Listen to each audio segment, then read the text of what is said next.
Hello everyone, welcome back to Kiran's English Shop. So in this video, we'll go through the next unit 3, that is reading C, which is Never Never Nest. So let us get into this one act play. This is a very humorous one where we see three characters. One is Jack, another character is Jill. Jill is the wife of Jack. Next, Aunt Jane is there. Next one is the nurse. Okay, so these four are the characters. Jack, Jill, and Aunt Jane, these three are the major characters, whereas Nurse is the minor character. Let us see which is the Never Never Nest.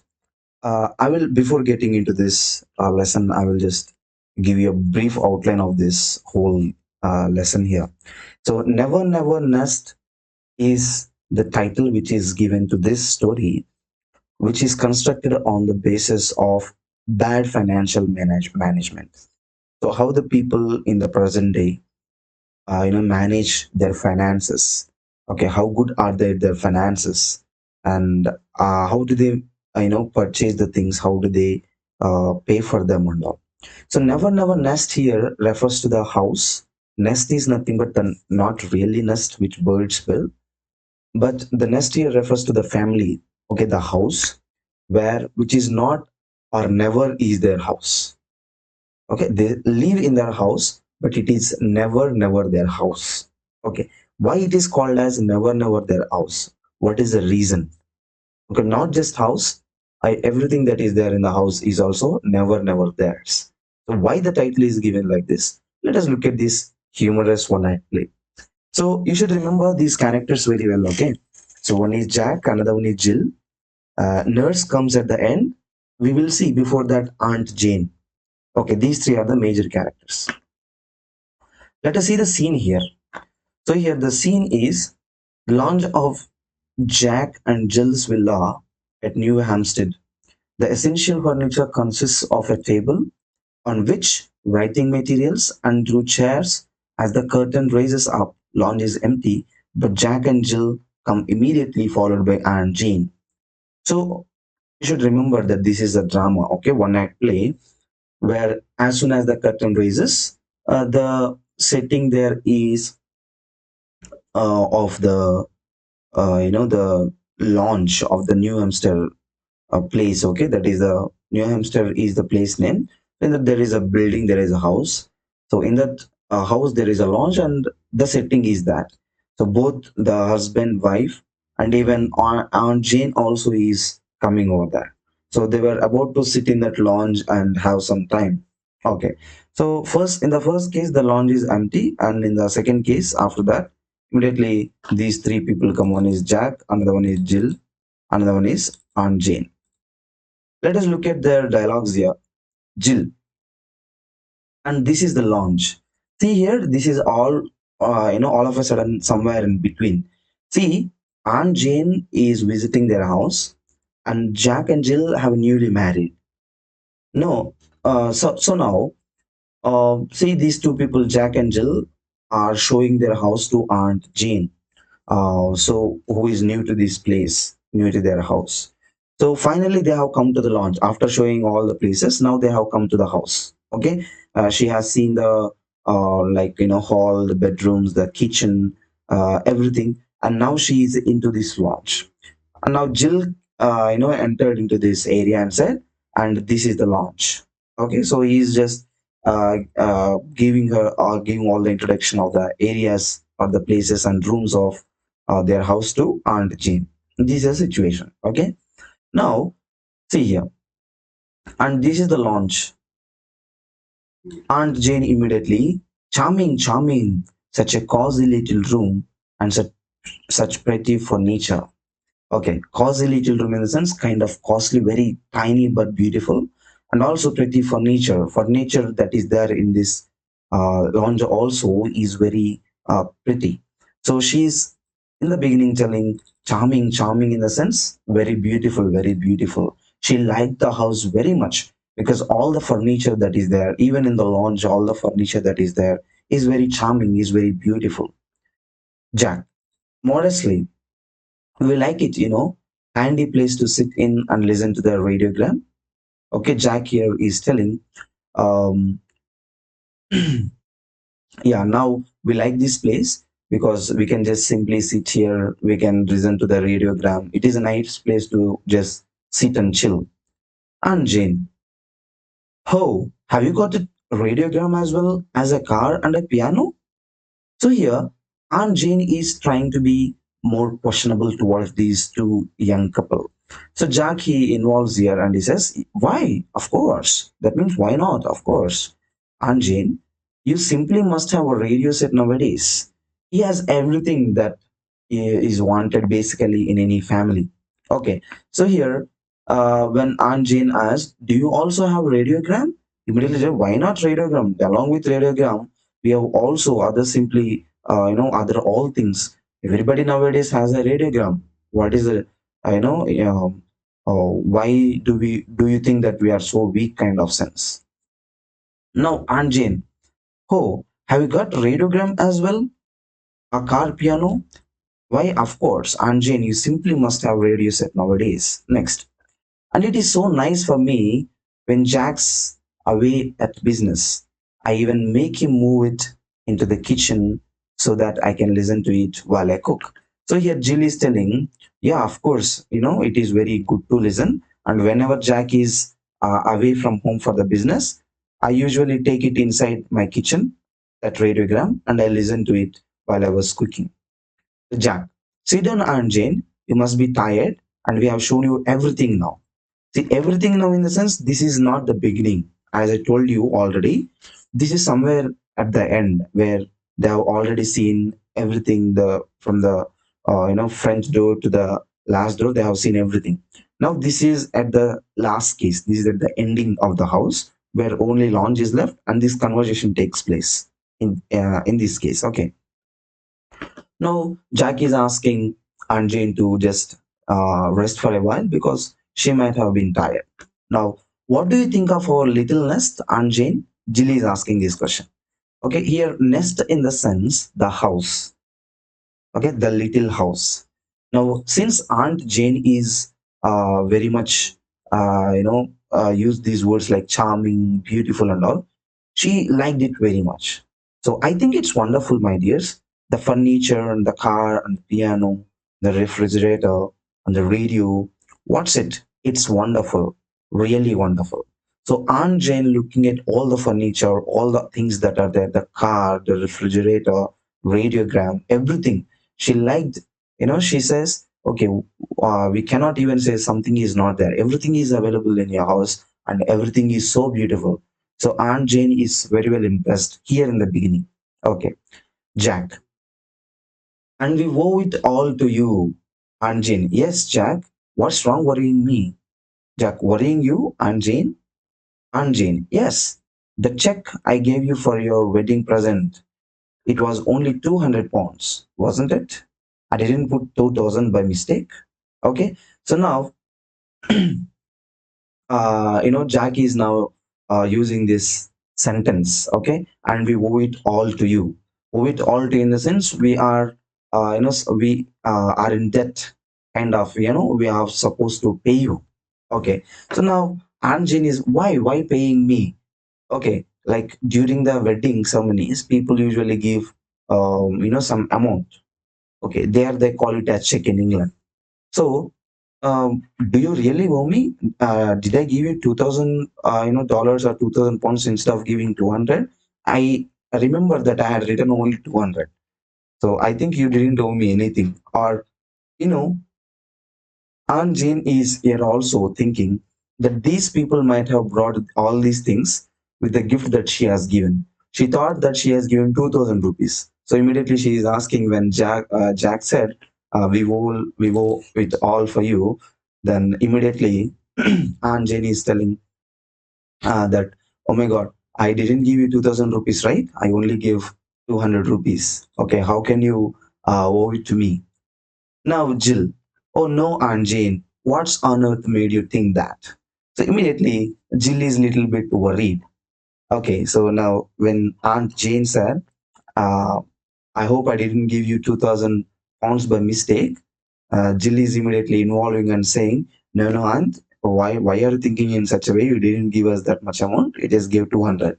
Now, Aunt Jane, relieved. Well, that's all right. But still, but I still don't agree, don't altogether understand. This house is very lovely, but it doesn't it cost a great deal for rent? Now, Aunt Jenny's being more questionable. Okay, so she's in a kind of interrogation with these two people. Now she's telling, okay, leave all that aside. But one thing is worrying me. The thing is, I don't understand that this house is very much beautiful, very lovely, but it costs very much for the rent. Yes or no? You have to pay a lot of rent for this. Jack, rent? Oh no, we don't pay rent. Okay, Jack is now telling, no, no, Aunt Jane, we don't pay rent at all. Okay, let us see why. Aunt Jane, but Jack, if you don't pay rent, you will get turned out into the streets and would never do, and that would never do. You have Jill and the baby to think of now, you know. Okay, so now Aunt Jane is trying to be a little bit suggestive, saying that, see, Jack, if you don't pay rent, the house owner might kick you away. You might be on the street. You should never do that because now you have your wife Jill and also the baby. You should think of them. Jack, no, no, Aunt Jane, you misunderstood me. We don't pay rent because the house is ours. Now, why did Jack say that they need not to pay any rent? Jack said it because the house itself is theirs. So Aunt Jane thought it was a rented house, but Jack now has revealed that it is their own house. Aunt Jane, if you look at this in capitals, it is kind of more emphasizing. Okay, so it is kind of emphatic expression. So yours, Jill. Oh, why? Yes, you just pay £10 and it's yours. Now, here Jill is involving and saying, yes, aunt, if we just pay £10, that is enough. The house is yours. Jack, you see, Aunt Jane, we realized how uneconomic it is to go on paying rent year after year when you can buy and enjoy a house or home of your own for £10 and a few quarterly payments, of course. Why be Mr. Tenant when you can be Mr. Owner? Now, Jack is being kind of person who tries to defend what he is doing. Now Jack is telling, see Aunt Jane, nowadays people are not that economic. Actually, these people are not economic. They don't know what they're doing. Okay, so it is kind of humorous. So now he's telling, see Aunt Jane, instead of paying all the rent and all to the house owners, and instead of having a Mr. Tenant, tenant is one who gives the houses for rent. So instead of having that type of owner, why can't be owners? Why can't be Mr. Owners? If we just pay £10 in the beginning, and now and then if we pay in kind of EMIs, then the house is ours. Okay. And Jane, I see. Yes, there is something in that. Even so, you must be getting on very well to keep up a place like this. Even at this case, Aunt Jane is also, not so disturbed by their behavior or their financial management because she thought, okay, this fellow might be earning very well. That's why he is ready to pay that type of amount and all. Okay, so he said, okay, if that is all the case, okay, you can pay, no problem. I think you are earning very well. That's why you have these type of, EMIs. Jill, oh, he is Aunt Jane. Why? Only last year he had a five shilling raise, didn't you, Jack? Jack, modestly, of course. That was nothing really. I'm expecting 10 this Christmas. Aunt Jane, suddenly, Jack, I've just thought of something. That car, is it yours? Jill, of course, it is ours. And Jane, all yours? Jack, well, no, not exactly all. And Jane, how much of it? Jill, oh, I should say the steering wheel and one of the tires and about two of the cylinders. But don't you see? There's a wonderful thing about it. And Jane, I don't see anything wonderful about it. Now, if you look at this small part here between their conversation, now first in the first case, Aunt Jane thought it was very beautiful house. Then later she thought they are paying rent for that. But they have revealed, the couple has revealed that they are not paying rent. Instead, they are paying the EMIs by paying £10 in the beginning. And now, when they were discussing about the payment that they are getting, now Aunt Jane is being more curious toward the car. There was a car, and now Jane want to clarify about the car. So now she asked Jack, "Is that car yours?" He said, "Of course, it is mine." "Is it completely yours?" He said, "Not exactly kind of complete car, but I can tell one steering wheel and one tire." Why one steering wheel and one tire here? You should be very cautious, okay, in this case. He said steering wheel and tire because he had paid only a little bit of amount to own that car. And now he has to pay in EMIs. So he is not complete owner of for the complete car. So he only owns a steering wheel and also one of the tires. Okay. Now Aunt Jane said, "I don't see anything wonderful about it." So when Jill said the car is very wonderful, or it is very wonderful thing about it, Aunt Jane is being straightforward and telling, "I don't think it is that wonderful." Jill, "But there is Aunt Jane. You see, although we couldn't never buy a car outright, we can enjoy all the pleasures of monitoring for a mere £5 down." So Jack just paid just £5 for this car, and the remaining is kind of EMI. So Jill is telling now, "Okay, Aunt Jane, if that is not wonderful, okay, no problem. But you remember, we just paid £5 for that, and the car is ours. We are enjoying that car, okay, without paying complete amount at a time, outright in the sense all at once. We are also still enjoying this car just with the amount of £5." So Jill thinks that this is one wonderful case. Aunt Jane, "And the rest by easy installments, I suppose?" Jill, "Exactly. Exactly." Aunt Jane said, "Exactly. And what about the radio? What's it?" Jack, "Well, that's the," he was about to say. Here, if you can see hyphen, he was about to continue what he was telling. But in between, again, there is a question from Aunt Jane. What is that question? "And the piano?" Jill, "Well, of course." Again, he was about to give the answer. Again, Aunt Jane is asked here. "And the furniture?" Again, question. Jack, "I am afraid." Now he's trying a little bit to give the answer. Now Jack is bit confused and he's saying, I am afraid so." Again, Anjin, "I suppose all you own in this leg."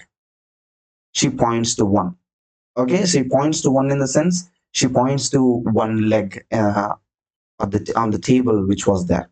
Jill, "Well, no. As a matter of fact, that is the one." She points to another. Now, if you look at this conversation here, when Aunt Jane has come to know that they are owning all this property or all these things just for the kind of or for the sake of only installments.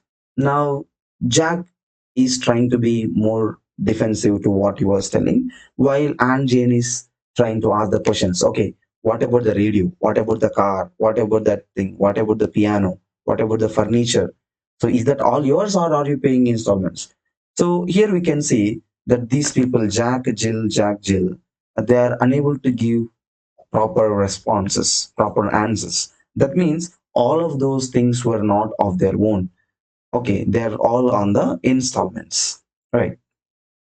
Now, Anjan is telling, okay, if you have one table, that means only one leg of the table is yours. I said no. If you have four tires for a car, only one tire is yours. That means 70% of the things is not owned by you, are not owned by you. Now, if you look at this picture here, we can see that there is a small launch. The car Anjani is pointing to a car here. Both Jack and Jill are sitting here. Let us look at the next page. Anjane, "And the rest belongs to Mrs. Sage, I suppose." Okay, that means only one leg belongs to them. Here we can see. Okay, only one. She points to another one. And then all the rest of the things belongs to Mr. Sage. That is said by Anjane. Now, Jill is telling her, that means, okay, kind of. that expression which we do. Okay, so he was not completely kind of comfortable to say yes. Aunt Jane, well, I'm not going to sit on Mr. Sage's part of anyone. Immediately, Aunt Jane stands up. Now tell me, how much do all these installments come to? Jack.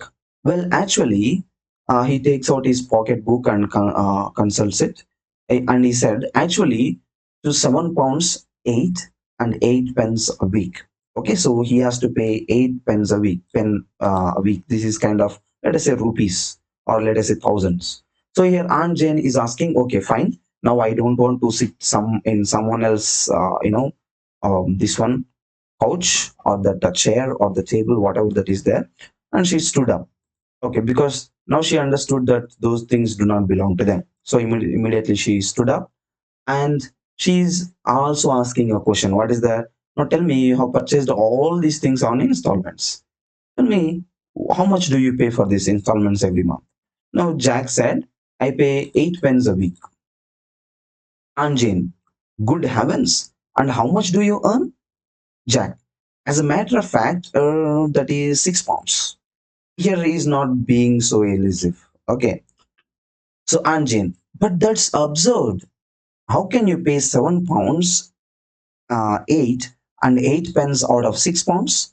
That means the income that Jack has is very less than the Jack, the payment that he is making.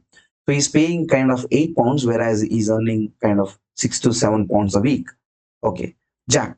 Oh, that's easy. You see, all you have to do is to borrow the rest of the money for the payments from the Thrift and Province Trust Corporation. So there is a corporation which is providing all this amount, all these things. So you just have to get some money from them. That's it. So it is very simple to purchase all these things. Jill, they're too glad to loan you any amount you like.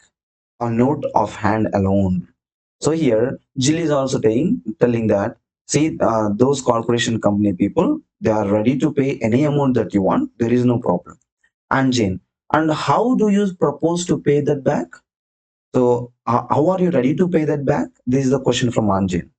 Jack, oh, that's easy too. Just pay it back in installments. Anjin, installments? She claps her hand to her forehead and sinks back weakly into the chair, then realizes that she is sitting on Mrs. Sage's piece and leaps to her feet again with a little shake. So Aunt Jane is, understanding the problem or the condition of their finances here. So immediately she exclaimed here, you can see exclamatory mark, okay. She exclaimed, installments. And while she was, like trying to understand their financial problem, immediately she again collapsed in that chair. She just wanted to sit there. And she also claps her hand to her forehead. Okay, it is just like in our language we say, abba, okay, kind of head moving towards the hand, or hand moving to that head, kind of disappointment. So she expressed that disappointment and immediately sat in the chair. And immediately she understood that it is not the chair of theirs. It is again the chair which is brought on the installment. So immediately she got up from there, realizing that. Jack and Jane, is anything matter? Would you like to lie down? So now Jack is telling, is there any problem sitting in this chair? If you want, you can lay down on the bed or somewhere. Aunt Jane, lay down? Do you suppose I'm going to trust myself in a bed that belongs to Mr. Sage or Marks or Spencer or somebody? No, I'm going home. Now Aunt Jane is very kind of disappointed. Okay, now when Jack said, okay, if you have any problem sitting in chair, you can go and sleep in bed. You can rest for a while. Aunt Jane said, no, no, how can I rest for a while? That is not your bed. That bed belongs to some Mr. Sage. That means kind of unknown person. Mr. Marks or Spencer, somebody I don't know. Because that bed is not yours. You have brought it on installments, right? So it belongs to somebody else. It's not yours. So how can I sleep on somebody else's bed? So Aunt Jane is very clear. She understood the problem of these two people very clearly. And she also said, I'm not at all going to be here. I'm going to go home. I'm going to my home. Jill, oh, must you really go? That means, do you have to go now? You can spend some time. Aunt Jane, I think I would better. Okay, so now Aunt Jane is a little bit disappointed and also angry. So she says, no, no, I should better leave now. I don't want to stay at all. Jack, I will drive you to the station. Aunt Jane, what? Travel in a car that has only one tire and two thingamies? No, thank you. I will take the bus. So now Jack, said, okay, fine, Aunt Jane, if you want to go to the house, you can, but I will drop you to the station. Now Aunt Jane is trying to be more disappointed. If you look at this statement, we can see that her disappointment increases. She says, no, no, no, I don't want to go in that car because that car doesn't belong to you. You only have one tire of that, one steering of that. That's it. Rest of the car completely belongs to some other person. I don't want to come in that car because that doesn't belong to you. Now look at this. Jack. Well, of course, if you feel like that about it was just continuing. Okay, if you feel like in that case that it doesn't belong to me and all, okay, I can't do anything kind of expression. So Jack is becoming a little bit, disappointed looking at the Aunt Jane's behavior. Aunt Jane, relenting a little. Now, I'm sorry if I sounded rude, but really I'm shocked to find the way you are living. I've never owned a penny in my life, cash down. That's my motto, and I want you to do the same. She opens her handbag.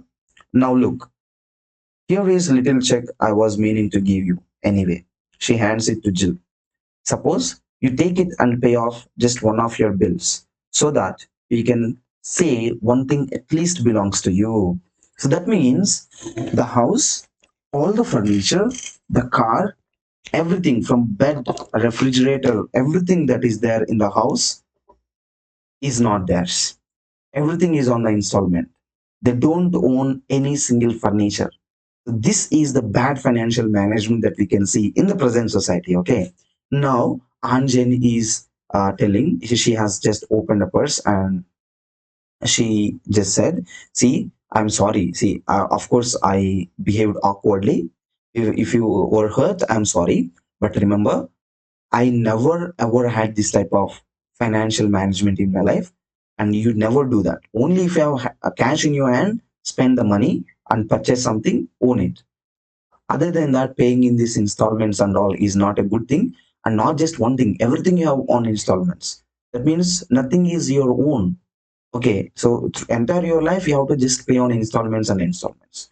So you should be very careful with your finances. And she also said, see, I'm giving you a check now as a token of gift.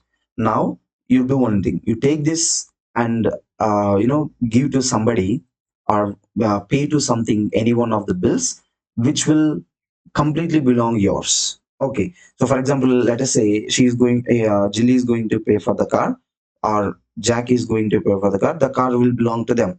So now Aunt Jane is trying to help them to make any one thing their own. Okay, instead of on the installments. So at least one thing would become their own, right? She, of course, she cannot help all for all the things. At least one thing, at least she could make their own. So Aunt Jane said the same. See, at least one thing I can make your own. So now what you do is take this little amount and go and pay for something, one of your installments or one of your EMIs, and make at least one thing your own. No, Jill. Awkwardly, Jill is awkward here. She said, thank you, Aunt Jane. It's very nice of you. So she's not completely very thankful because here we can see she's a little bit awkward. She felt awkward. Aunt Jane, patting her arm, there, now I must be going. Now Aunt Jane doesn't want to stay in the house anymore because the house is not theirs. The things are not there. The furniture is not there. So why should she stay there? Only the people are there. That's it. Jack, I will see you to the bus anyway. So Jack said, okay, even if you don't want to come by the car, I'll just come with you to the bus, okay, till you get onto the bus. Jill, goodbye, Aunt Jane, and thanks you so much for the present. The present is the, the check that she has given, the 2000 rupees check or whatever it is. Aunt Jane, kissing her, goodbye, my dear, take care. Okay, they said their bye-byes, who both Jane and Jill.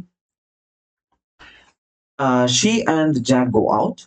Jill looks out. looks at the check and exclaims, 10 pounds. Here, the check that was given was 10 pounds, not 2000. Okay. So, Jill came inside the house. She opened the check and there was 10 pounds. Now, then she hurries to the table, addresses an envelope, endorses the check and slips it inside with a bill, which she takes from the bag and seals the envelope. Then she rings the bell. In a moment, the nurse comes in with baby in her house. So now the baby is there. Kind of the baby is with the nurse. Baby doesn't have any dialogues here. Only nurse has come into this scene. So after Jack and Aunt Jane went out of the house, Jack went out to give send off to Aunt here. Jill came inside and she opened the check. There was 10 pound check and she exclaims, 10 pounds, oh my god. Now, she immediately hurries to the table. She has written one address on the envelope and she put this check inside that. She rang the bell. So immediately the nurse came with a baby. So the baby belongs to Jack and Jill here. Okay. Now, Jill, oh nurse, I want you to run and post this for me. I look after the baby while you are gone. Now, nurse should take care of the baby, right? So now Jill said, see, nurse, you just go and post this, envelope. And meanwhile, I will take care of the baby. You don't worry. Nurse, certainly, madam. She hands the baby to Jill, takes the letter, and goes. A second later, Jack comes in again. Okay, so now Jill has asked this nurse to go and post this envelope, and she has gone. And Jill now has the baby in her hands. Whereas nurse, she said, "Okay, ma'am," and she went. And while this was happening, immediately as soon as the nurse left, Jack comes into the scene. Okay, and he said, "Well, she has gone. What's a tartar?" Still, she didn't leave us a bit on account how much it was. Okay, so now Jack is being, kind of a person who is free, feeling free now. Okay, his expression is kind of okay. We are out of this headache. Okay, and also he said, "I didn't even see how much she gave us." Jill said, "It is 10 pounds." Jack, with a whistle, "Phew, that's great. We can pay off the next 2 months on a car with that." So now Jack is thinking about the installment of the car. Okay, he also kind of so happy here. You can see, phew, that means, wow, wonderful, that's great. With the 10 pounds, we can pay 2 months installment of the car. Jill, uh, here I am afraid we can't. She's being a little bit reluctant to say this. Why? Jack is asking, why or not? Jill, you see, I've already sent it off for something else. Nurse has just gone to post it. Okay, so now a wife is telling the husband, I think you may not pay your installment for the car. No, husband is asking, why? Why did you say like that? Jill is telling, see, just now I sent this nurse to just post it. I just sent it off already. The amount is already over. Okay, where did she send it? Let us see. Jack. Well, that's all right. Who have you sent it to? Okay, whom did you send it to? Okay, if you send it to somebody or for something as case of installment, that is fine. Now, whom did you send it? Jill said, Dr. Martin. Who is Dr. Martin now? Jack. Dr. Martin? What on earth possessed you to do that? Okay, now Jack is being a little bit angry and he's telling, why did you send to Dr. Martin? Why did you do such kind of thing? What made you to do that? Now, if you look at this picture, there is a baby, wife, and husband. Let us see the reply from the wife. Jill, she's almost in tears. Here you can see the picture. Why she's in tears? There. Now you are going to be angry with me. That fellow is becoming angry because she sent this money to the doctor. Jack, I'm not angry, but why waste good money on doctor? Doctors don't expect to get paid anyway. No, Jack is telling, why do you want to pay to the doctors? Of course, doctors, they need not to be paid that much. Jill, wife is sobbing a little. That means she's crying a little. And she's telling this. But you don't understand. Okay, now she has some fear. Jill has some fear in her heart. What is that fear? Jack doesn't understand it and he's asking, what's that? I understand. What is that I don't understand? Jill, why? Just one more installment and baby's really ours. Here you can see that this is in capitals. Okay, just one more installment and the baby's ours. She is holding out the infant a little pathetically as we black out. Here you should understand very carefully, my dear students, that even the baby is not completely theirs. Do you know why? Because the operation or the thing that happens when giving birth, it would cost something, and they didn't pay completely to the doctor, and they have paid only half of the amount or some of the amount, and they're again paying there for the installments. Now she still was left with some of the installments, and because of that reason, she sent this amount or this 10 pounds check to the doctor immediately. And if they pay one more check or one more installment, the baby is completely theirs. Now listening to Aunt Jane's expressions telling that nothing is yours completely because everything on the installment is on the installment, the wife now realized that even the baby is not completely theirs because the baby is also on the installment. That means the baby was out into the world with some cost on their heads, and they couldn't pay the amount completely. Instead they were paying on installment for the doctor, okay, for the fee of that hospital fee. Now if they pay completely, the baby would become theirs. Now this wife is a little bit worried, and she thought that first let me have this baby which is completely ours, after that we would think about other things. So she is afraid. That's why she is telling just one more installment and the baby is completely ours. She is really ours. She understood that they are really bad at maintaining their finances. Okay, so this is the lesson where we see that the present day or the mundane day people are completely depending on this type of lifestyle where everything is on the installments. Okay, so this is now realized by Jill, and Jill is trying to at least own the baby completely, if not the car, the house. Okay, look at the glossary given. Villa, it is a building. Okay, so small house standing in its own garden. It has everything. Cozy is warm and comfortable. Shriek is a high, loud cry. Exclaim is kind of being exasperate, that is, speak with strong feelings. Exclamation. Next one. Chingami, this is a word used in English when the name of an object has been forgotten. Okay, like, instead of kind of so and so. Okay, when we give multiple names and say so and so, we can use them as chingami. Next, starter, irritable, hard to cope with a person. Irritable. This was the word used by Jack. Okay, he said we have got rid of the tartar. Tartar is irritable person. He thought that the lady was irritable. Expew is the interjection, that is an expression of tiredness and also shock or relief. It can be used with different expressions. Okay, students. Right. So we are done with this lesson here. So this is kind of humorous at the end where we see that the wife at least realizes what is really behind, her expression or her behavior of sending this check to the doctor.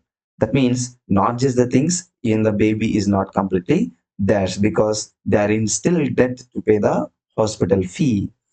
Yes, students. So here we are done with this third unit, that is the human relations theme, where the never never nest is done, and all these three readings are completely over. You can watch them through the playlist.